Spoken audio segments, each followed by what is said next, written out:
Good morning, Adelaide, and indeed the world, to all my listeners and viewers. My name is Con and I am the Conversationalist. And as per usual, my drink of choice is a hot latte, not in my special cup. It broke, but that's all right. We'll improvise at this point. I'm really excited this morning. I've got a world-renowned musician who I'm talking to. My guest this morning is Nick Boundy, who goes by his stage name is M4Sonic. Good morning, Nick. How are you? Morning, mate. Very well. How are you? Good. I'm really well, mate. Absolute pleasure to have a chat with you this morning. I just want to mention some of your credentials here, which, as I said to you before we started recording, I know a bit about you through my daughter, Natalie. I didn't fully appreciate the standing in the global music community. Nick is an electronic music producer. He's a DJ and a sound engineer. He was signed to Sony Ultra Music. He's toured the US, Asia, Australia, and Europe. He's performed at festivals such as Tomorrow World, Life is Beautiful, Sterosonic, and the 2015 Warped Tour, which was the largest traveling rock tour in the US since 1995. Nick has in excess of 1 million followers and subscribers to his social media channels. And to suggest he's world-renowned is probably an understatement. Nick, that's a fairly significant resume that you have there, young man. Thank you very much. I guess for a little bit of context to the listeners and viewers, I met Nick through my daughter, Natalie. Nick is a sound engineer and a damn good one at that with his professional studio here in Adelaide. And Nick was kind enough to organise my intro and outro. And not having been in that environment before, Nick just made me feel so comfortable and just I didn't feel intimidated in any way, shape, or form. Mate, I really thank you for that. It was an outstanding experience. I really enjoyed the experience. Oh no, thank you. No, it was too easy to work with you. And the studio, all it is a tool. And what I tell everybody is that it's just a tool for you to use. And yeah, we crushed it. It was good fun. Look forward to having you back. It was a lot of fun, mate. It was a lot of fun. Nick, I want to go back to the beginning. My information tells me you were discovered by none other than Sia. Is that correct? Yeah. So wow. So tell us a bit about that. Yeah, it was one of those things where I had started uploading my music to YouTube. I was encouraged by my friends at the time. I'd really have an interest in becoming a DJ or a performing artist. I was studying architecture, and I'd been using this controller. And the point of mentioning that is that was the gimmick. That was the thing that got people to notice my videos. And I was using this controller incorrectly. And as my dad would do often, he would say, "Oh, I know your video. It's getting more and more views." And yeah, okay, Dad. Dad was just being the supportive family member. And then he said, "I think I saw see a tweet about you." I'm like, "Nah, Dad, you're wrong. I'm sure you're just old. You mustn't have been using Twitter properly." But he was actually right. And what had happened is a production duo called Stargate. They're not, I wouldn't say they're brands known commonly, but you would know every one of their songs, every Katy Perry record, or essentially any of the top 10 records from the 90s till now that you've heard on the radio, they would have had something to do with that record. Wow. And they were working with Sia in New York. And they'd come across my video because at the time, this particular YouTube video was really blowing up online. I think it had just got about 10 million views in only a couple of weeks as well. And this is me, just a little architecture student in Adelaide. And all of a sudden, this video is going nuts. And I'd already had some people reach out. And what had happened is Sia and Stargate were watching this video in the recording studio. And Stargate were like, "So it says here that this guy's from Adelaide. Sia, you're from Adelaide. Do you know who this M4Sonic is?" She goes, "No." So she tweets, "Does anybody know who M4Sonic is?" And that's the tweet that my dad saw. And Dad's like, Sia Furler has tweeted about you. I'm like, no, she hasn't. Anyway, I saw the tweet, completely lost my mind. And I reached out not only to Sia, but to Stargate.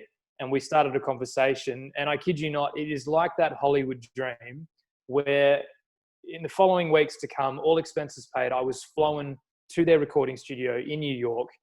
I met with Stargate, I met with Sia, and we recorded a bunch of music. And yeah, everything really just sort of kicked off from there. It was just the right time, the right place, the right people.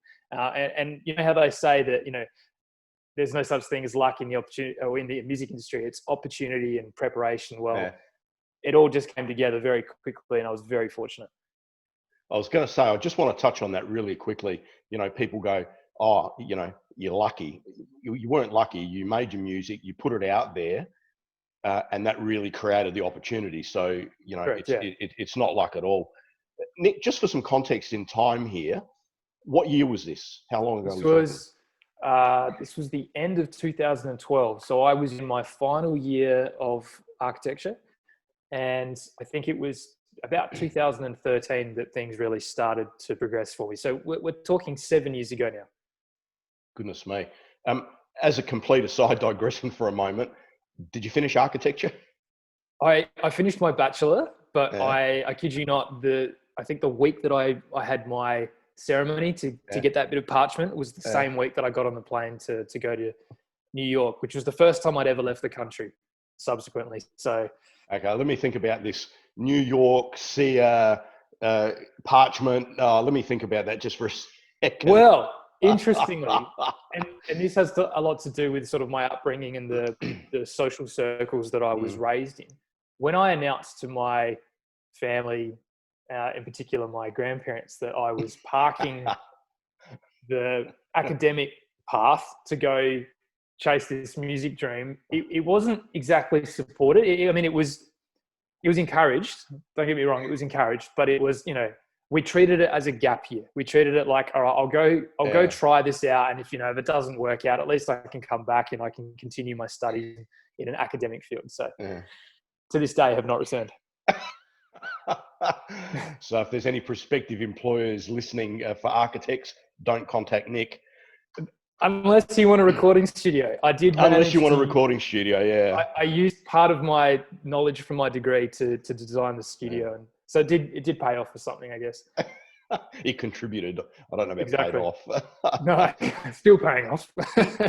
Nick, so you're discovered by Sia in the blink of an eye and a heartbeat. You're on a plane, New York, and you're mixing it with, you know, global music icons or participants.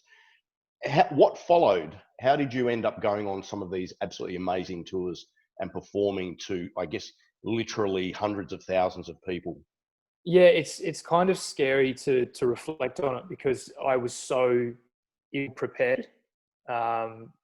Looking back at what was expected of me, what had happened is I'd amassed so much following in such a short period of time that I already had the status of someone who had been a veteran. So someone who had been working for 5 to 10 years in the music industry and that had 1 million followers. All of a sudden, I was sort of the fresh kid on the block. I created a show. The show's entirely off this gimmick, this controller that I was known for. And the same goes for signing to touring agencies, record labels, music publishers. It was all off the back of this controller.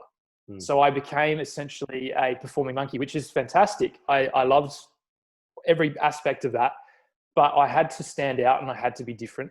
Yet I was expected to do what I was performing. Yeah, exactly. So it was very interesting, and music in order to tour. But that only got me so far. There's only so many shows you can play before the gimmick gets old or you don't have something to back it. And in the course of 2 years, a lot of things changed. And I'm not making excuses. I'm definitely not pointing the finger. But just in terms of the streaming of music was not a thing when I signed my record deal in 2013. So all of a sudden, iTunes was now not the main focus. It was getting your music on Spotify, which is not a visual platform. So my YouTube now wasn't as important. And all of a sudden I needed to have a big Instagram following, not a YouTube following. And everything just started to change so quickly.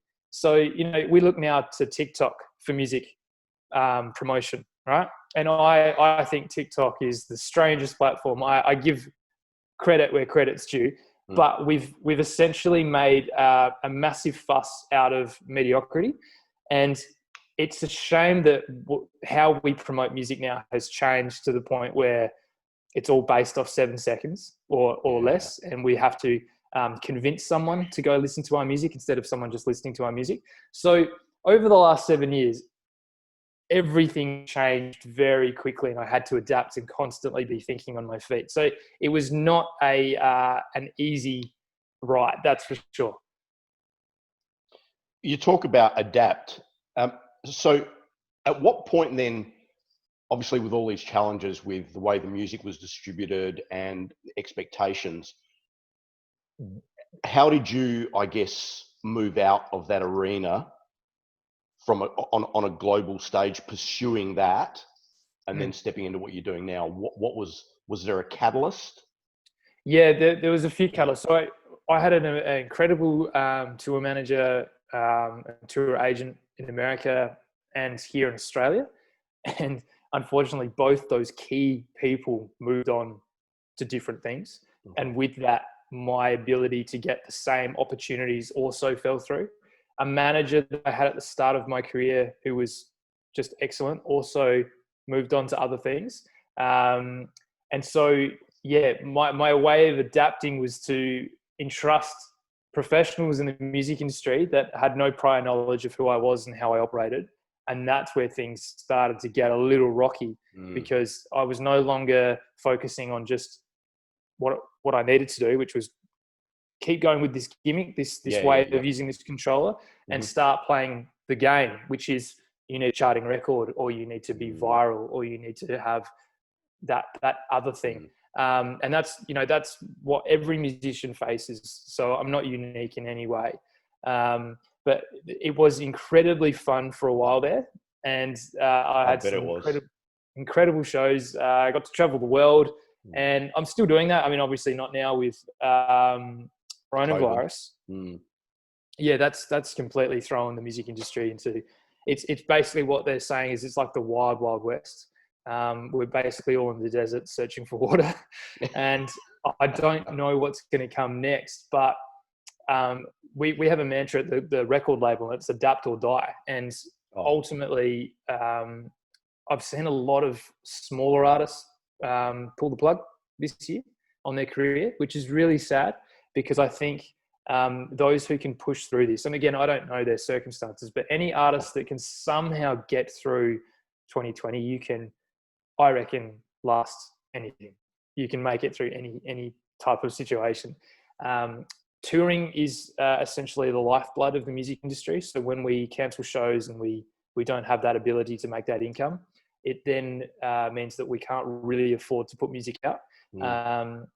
There's this misconception that music makes artists rich. It doesn't. It actually costs us a lot of money, unless you're signed exclusively to a record label. And I once was, so all those costs were covered. But the only problem with that is that I had essentially given, again, all the control to a corporation, and it was at their discretion as to whether or not they were going to put the music out. And when the tap turned off, when they decided, no, this music isn't, I guess, radio friendly enough, or it isn't commercial, it isn't something that we can really back when we've got something else that we can really focus our attention on, that's when the restrictions were imposed, and it got harder and harder. So I'm 100% independent now. I'm still affiliated with Sony because I have a publishing deal with Sony, which is totally different. It's very different to a record label. But I have my own record label now, and I can put out music whenever. And the thing about the modern age is that with a digital distributor, I can deliver music to all the platforms and all the territories now from my computer. We couldn't do that 7 years ago. Only the major labels could do that. Now anyone can do that. Mate, the reality is, and I love that saying, you've got to adapt or die. And I don't know where you got it from, but it was a famous movie, Moneyball, with Brad Pitt. Right. For those of you that may or may not have watched it, I'm a baseball fan. He says you got to adapt or die. And, circumstances happen to everyone. Coronavirus in this situation hasn't been a unique event to a certain demographic or a certain group or whatever. It's been global, and it's created enormous opportunity for some people. Hospitality has obviously decimated it, and the tourism industry. But again, I want to touch on what you said a moment ago about distribution. This wonderful thing called the internet nowadays. It's removed the gatekeepers. And Correct. if 7 years ago when Sia tweeted, does anybody know this guy? If you had have picked up the phone and said, hey, can I speak to Sia? It would have been like, yeah, sure, buddy. Yeah, exactly. So what people need to understand is that the opportunities still exist. Mm-hmm. They just exist in a different form. That's right. Yeah. Is It's that funny. I shouldn't be so critical because I don't like the fact that every month 1.4 million songs are uploaded to Spotify. Mm. Spotify, although they're massive, don't have enough staff to curate what comes through. So the gatekeeper's essentially gone. And there may be, I suspect, some level of influence or greater powers within Spotify that do choose the right songs that go out to the playlist that everybody hears. Mm. But on the flip side, the internet gave me a very quick entry into getting 100 million views on YouTube, getting a tweet from a superstar, and starting my career. So I can't. It's so hard. It's the internet is watering down the quality, but it's also creating all these opportunities that 10 years ago didn't exist. Absolutely just didn't exist. And look, you talk about the music on Spotify just as an example about the quality.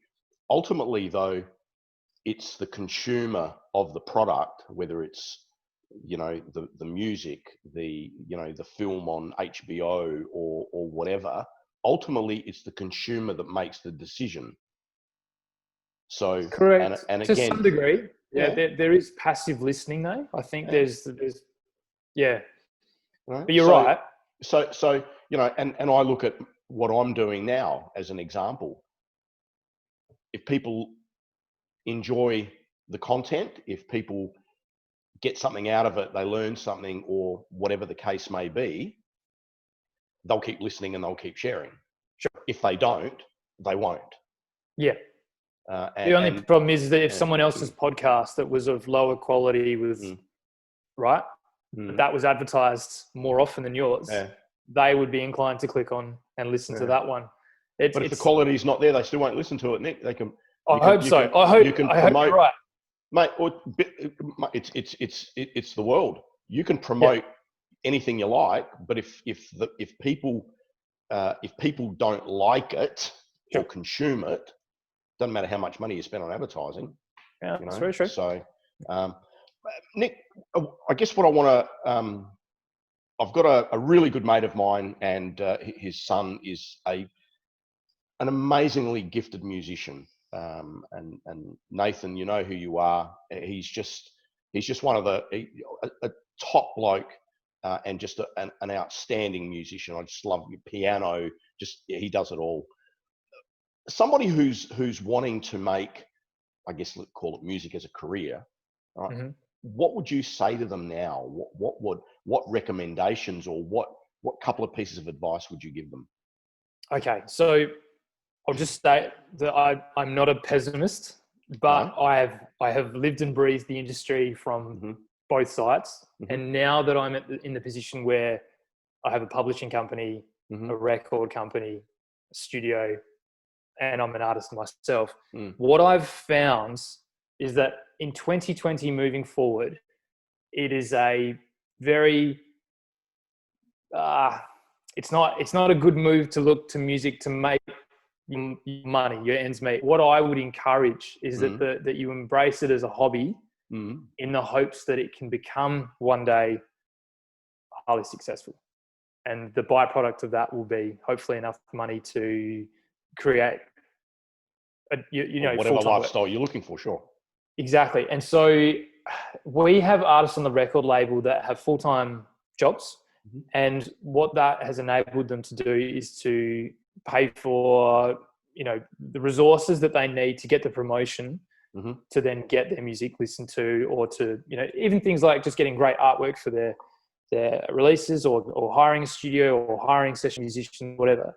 But yeah, it is a really tricky one. Even something today, I've had to diversify all the different things that I need to do within the music industry so that it is essentially my only income. It's really hard, but it's also incredibly exciting because the opportunities are limitless and there's no capped income. Do you know what I mean? It's, you know, synchronization placements in the music industry are hundreds of thousands of dollars.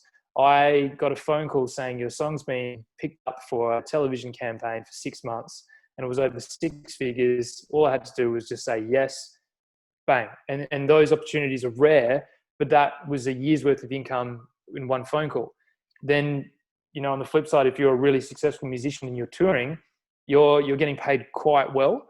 But when you're starting out, it's really tough, especially now that we can't just get those smaller shows. There's nothing consistent, and that can be, I think, the most daunting aspect of being. I think musicians are essentially just entrepreneurs. I think they are being talented. But being talented, unfortunately, in 2020, it's just not enough. Back in the day, right? If you were really, really talented and you cut a record, you cut a demo, and you sent it to a radio station, or you sent it to a record label, they go, "Oh my God, we've never heard anything like this before. This artist is outstanding. We need to do everything we can to exploit this musician." And exploit is a good thing in the music industry. Nowadays, it's all been done, and we're looking for that new thing, or that new gimmick, or that thumb stop on Instagram, or that attention-grabbing, just bizarre thing. And the focus has actually left the music and more about the way in which it's pitched. So it is really difficult. And I know a lot of artists are really struggling right now with, you know, I can speak from personal experience. How do you market yourself? How do you market this invisible commodity, essentially, in a very visually orientated space?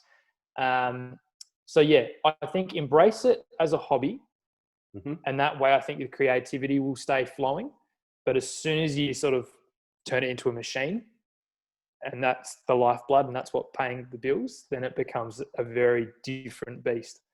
So I hope that doesn't sound too pessimistic, because that machine can actually be enormous, and it can be incredibly fruitful. But I think you need to go in it with an approach that you have something sustainable backing you at the time that you're starting out, and you don't put all your eggs in one basket. I don't think it's dissimilar to any other business, to be really honest. The people that ultimately are very successful in whatever field of endeavor, that it's a passion for them. They're doing it because they enjoy doing it. It's not a job. They don't get up in the morning and go, "Oh my God, I've got to do A, B, C, D." They do it without the money. Ultimately, is a consequence of what they do. Yes. Yeah. And there's no question that music is the same. Anybody that went into music and thought, "Okay, what do I got to do to make money?" Mate, they're toast. Yeah, and I've seen that so toast. Commonly. That's basically what happens. People go, "How can I either A, how can I be famous, or two, how can I make huge sums of money very quickly?" And the answer to that is, you can, but you also can't. The answer is you shouldn't try. You should be doing it because it's a passion of yours and you enjoy doing it and bringing some level of value or entertainment to an audience. Correct. Yeah. That's really what it's all about. Absolutely. So I understand what you said earlier, but I'm going to go back to my original question. Nathan is passionate about what he does, and he's not, whilst he may be looking at it from a career perspective and something that he would love to do, for his life and earn money and whatever, understanding that, okay, he's starting out, forget the money aspect. Good. What couple of things would you suggest that he do that are really, really important? Is it that he publishes music on, YouTube? Is it that he get on Spotify? Is it what should he be doing? Should it be live gigs now that I guess things are opening up again? Sure. What couple of things should he be doing? Well, I think it's really important to establish some objectives rather than goals. So if your goal is to put out music, well, how do you put it out? Where do you put it out? If your objective is to put it out on Spotify, That's really easy to do in the modern age. You can either do it yourself independently using platforms like CD Baby, or you can reach out to small independent record labels, such as the one that I run. Yep. And you can just, I would say collaboration is key to the success of any music in any genre and any platform. It's just about collaboration.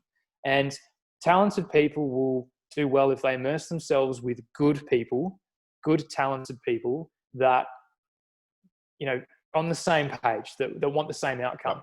Yeah, not chasing fame, not chasing income. No. You will likely be quite successful, and your success it shouldn't be measured to anybody else's, and that's why I don't want to sound like a pessimist, but don't ever compare yourself to anyone on social media as to, you know, judging whether you're doing well or not. If the 30 people listen to your song a month, but you've changed their lives and they absolutely love you, then that's fantastic. Don't think you need millions and millions and millions of plays. So the objectives are really important. If it's about getting music out, there's so much stuff online for free that will instruct you as to how to do that, or call someone like me, and anybody in my role will willingly and happily help in any capacity we possibly can, because we love music and we love musicians. And the whole reason we started Global League as a record label was to give artists an opportunity to have all the services of a label without the restrictions of being locked into a record label deal. If the objectives are to play live music, can't answer that specifically right now because I don't know the circumstances, but I think it would be the case that you would just start reaching out to venues, or you would start looking up touring agencies and giving them your demos so that they can place you in places where they think that you should play. And that's their job. They take a small cut on whatever you get paid by the venue, but their role is to basically make all the connections. But if it's world domination that you're after, and that's ultimately what I encourage for any musician, you're either in it or you're not. World domination. Yeah, if you're going to do world domination, it comes down to being authentic and being consistent. And the authenticity is easy when you're not being told what to do. And the consistency is ridiculously difficult. As a creative, I know that we aren't machines. We just don't wake up and do the 9 to 5. We just come and go. And that's why the whole economy of the music industry is based off binary individuals that aren't actually creators. They just process. It's definitely still a very plausible career in 2020, but it comes down to working with highly skilled individuals in other fields. It's not like, it just sucks, but gone are the days where you can sit in a recording studio, make a song and expect that song to just go out and do the work for you. You now need to have teams and teams of people that can help encourage, promote and facilitate all the things that you shouldn't know how to do unless you've studied at university for the last 40 years. So yeah, it's a hugely exciting prospect to be a musician and want to make it a career. And I think it's all about, I'll summarize it as collaboration. It's all about networking, finding people that you vibe with and being resourceful. I love that last word, resourceful people, you know, and I love Tony Robbins, and he always says, you know, you don't miss out or you don't achieve because you didn't have the resources, you weren't resourceful enough. And it really is important that in anything that we do, and I draw a lot of analogies from certainly what we do in the music area as well. Before I get on to a couple of other things,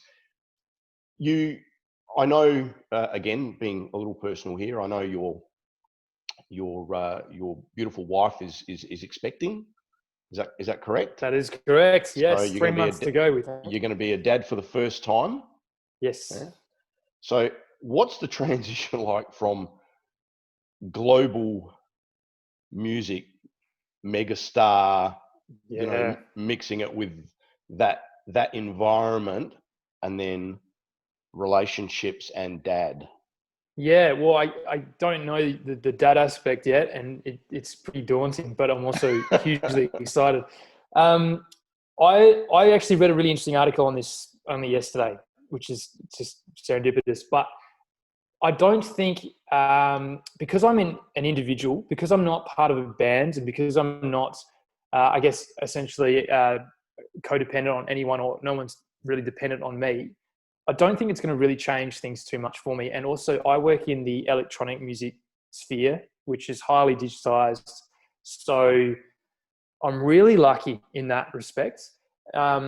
one consideration was to how the brand may be affected in its perception. You know, are you overnight all of a sudden old and past it and unable to tour? But I'm still quite young and my music's still quite adventurous and whatnot.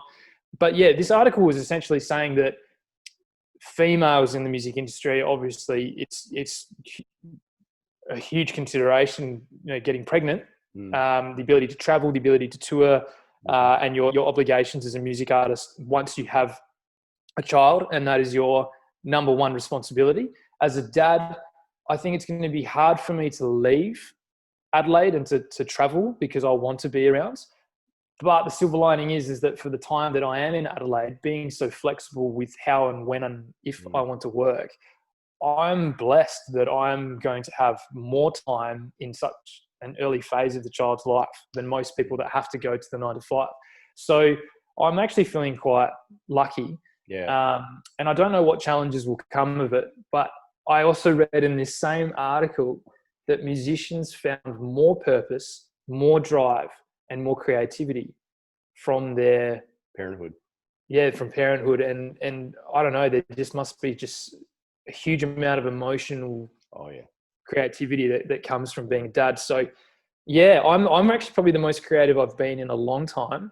And I've got a little bit more purpose and again, just a little bit more focus because I know that there needs to be an outcome from everything that I do now. I can't just play around and have a bit of fun with music. It's got to event to something. I've got 215 projects on my computer that I haven't finished. Wow. And my aim, just lots and lots of collaborations. And it's, you know, some of them are just small ideas. Some of them are full records that just never got polished and sent to the record labels.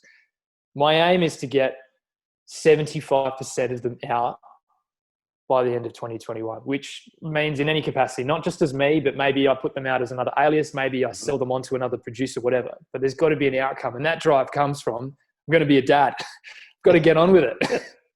So hopefully that answers your question. Mate, I want to touch on potentially a sore point here. And I'm curious as to what your thought is or your comment.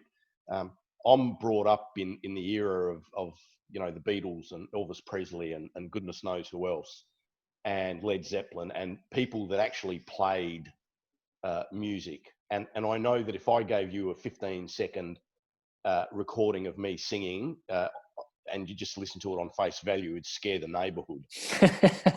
But with technology and, you know, photoshopping and video, audio editing and whatever, you can make me sound like a soprano.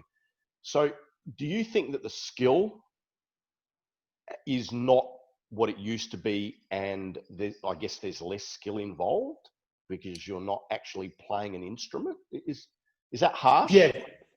Well, no, you raise a good point, because that was the major criticism when I started out using this launch pad as my gimmick. People were criticizing, like, I'll go play a real instrument. And this grid controller is essentially a plastic shell with 64 buttons on it. But had I not done 10 years of classical piano, I probably wouldn't have had the dexterity and the motor skills and the knowledge to put it all together. So yeah, I think what's going to happen, I use the word optimization. The software is so good and the hardware is so good now that someone who's competent at using computers can make reasonably good music. But I think there still needs to be some talent, and I think you still need to have some sort of skill set. But I think it's just a different approach. I think the days of having to use analog gear, we're going to do full circle, by the way. The trends of what was really good about music in the olden days are coming back. So, you know, software is too easy to use now. So we're actually going back to hardware. The stuff that I used to record you the other day was all hardware from the early 2000s. Sounded amazing. So to answer your question, we're going to see this huge oversaturation in the next couple of years, and then the bubble will explode. And people will get really complacent with the mediocrity of the fast, easy, quick fix stuff that's just put out.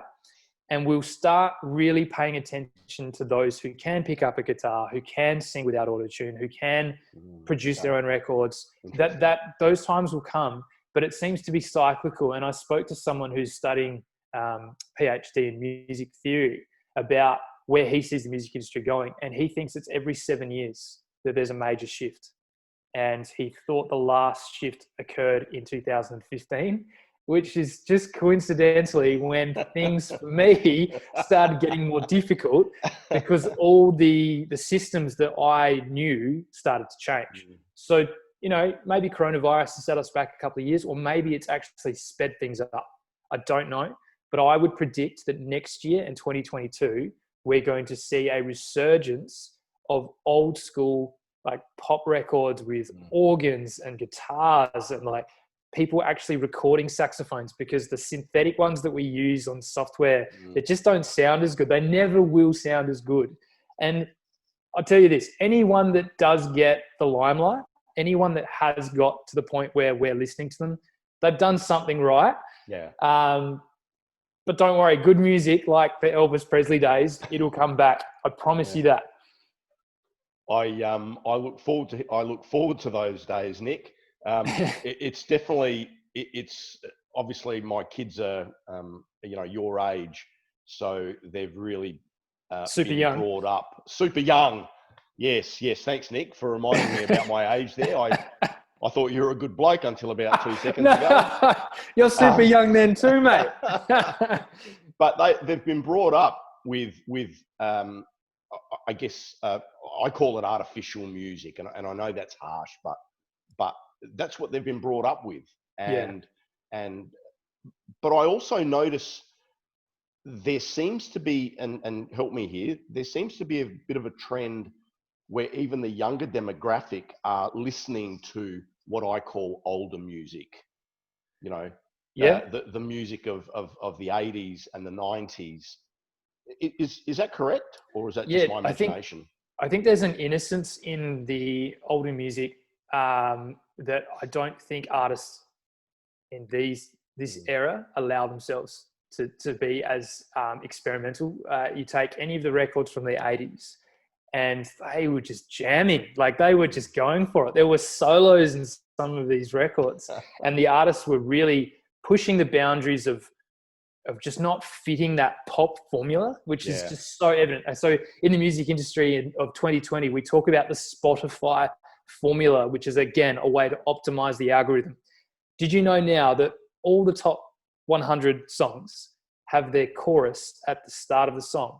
And the reason for that, the only reason for that, is to grab the attention straight away of the listener for immediate engagement, so that the song surpasses the 30-second test. If you skip a song before 30 seconds, it's not deemed a play technically on Spotify, and the artist doesn't get their 0.006 cents, which is, you know, very disappointing when that's what's paying for your cat food that week. So we've re-engineered the structure of music just for the attention span of the TikTokers, right? And that is both fantastic and also so lazy. We now don't have the ability to listen to music in its journey, in its fullness. We don't actually wait for a song to build to the point where we're like, wow, here's the chorus. We just want it there. And if we don't like that chorus, we skip, we move on to the next record. And I hate to think what live shows are going to be like, because I tell you what, at the end of the really good touring days for me as a DJ, I was getting pretty fed up with the way I was instructed to play by the promoters of certain clubs in certain territories. In certain regions of the world, they wanted the drop, right? The most energetic part of the song mixed into another drop, into another drop, into another drop, all right? The repetition was grueling. And then occasionally break it down into a pop record like an Ed Sheeran. Yeah. I'd never play Ed Sheeran, just so they can sing along, and then smash it back into more drops. It just, the whole way in which we're digesting music right now is awful. But adapt or die. And I think, yeah, it would be cyclical. We'll go back to listening to the LPs instead of the short songs. We'll be listening to the extended edits. I'm impressed. Do you know what an LP is, mate? I'm writing one. I am writing one because I actually want to. I want to print on vinyl, because not enough people now. When you try and promote your music, no one has time. It's just there's too much going on everyday life to go to Spotify. If I record on vinyl and I sell vinyls, even if you don't have a vinyl player, I'm sure someone would support that. an OG fan would want to buy a vinyl record. Mate, vinyl is making a comeback. Don't you worry. It's making a comeback. I'm buying shares in wherever they're making vinyl. A comeback. Yeah, I don't know where they're making them, but vinyl is definitely. Mate, I know people that have gone out and bought record players. Yeah, it's part of the resurgence, and it's about the quality, and it's the tactileness of actually owning a record and supporting your artist and loving your music. And then, vinyls can support, I think, 14 minutes of music. Maybe they're better these days, I don't know. So put 14 minutes of music on there, or 21 minutes, or whatever it is, not just one song, which is how we're doing music at the moment. We just put out one song. Put out 20. It's been a lot of fun, short of our little technical issues. Yeah, I apologise about the internet. No, don't be silly. As I said, I'll make some editing adjustments there. Nick, it's been an absolute pleasure. I've learned a lot, and mate, like I said, you're an absolute legend. I just had no idea what you'd achieved, and I'm so glad we had this conversation. And for anybody listening or watching this, if you are a budding musician, or if there's something you want to know, or you need some sound production done for anything you're doing, mate, definitely look this bloke up. Nick is an absolute bomb. I will link him to my social media. Champion, thank you. Posts, and it's been an absolute ball, mate. You have a fantastic day. You too. Thanks for having me. It's been great. Mate, my pleasure, and I look forward to catching up soon. Done. Cheers, mate. Bye-bye. Cheers, mate. Thanks for listening. I hope you've enjoyed this episode of A Cuppa with a Conversationalist. To join in next time, follow or subscribe. And for more information about my coaching and workshops, visit my website at www.concversationalist.com.